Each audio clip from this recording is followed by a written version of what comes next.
আমরা ছাত্রদলের সদস্য সচিব থাকার পরও আমার বাড়ি ঘরে হামলা হয়েছে। ময়মনসিংহের গফরগাঁও উপজেলার পাগলা থানা ছাত্রদলের সাবেক সদস্য সচিব সুখেন আকন্দের বাড়িঘরে হামলা ও লুটপাট করার অভিযোগ উঠেছে। এ ঘটনায় ফেসবুক লাইভে এসে কান্নায় ভেঙে পড়েন এই ছাত্রদল নেতা। তার অভিযোগ, গফরগাঁও 10 আসনের সংসদ সদস্য আখতারুজ্জামান বাচ্চুর নির্দেশে সন্ত্রাসী বাহিনী পরিকল্পিতভাবে এই হামলা চালিয়েছে।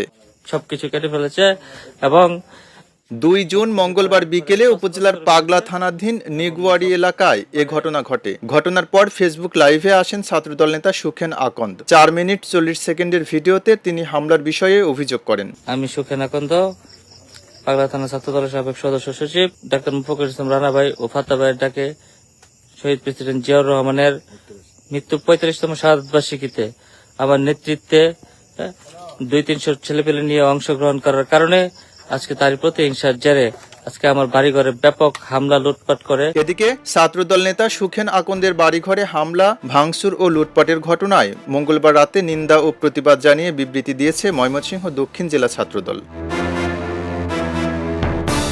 তবে ময়মনসিংহ 10 গফরগাঁও আসনের সংসদ সদস্য আখতারুজ্জামান বাচ্চু বলেন, সুখেন আকন্দ সন্ত্রাসী প্রকৃতির ছেলে, সে বিভিন্ন অপকর্মের সঙ্গে জড়িত।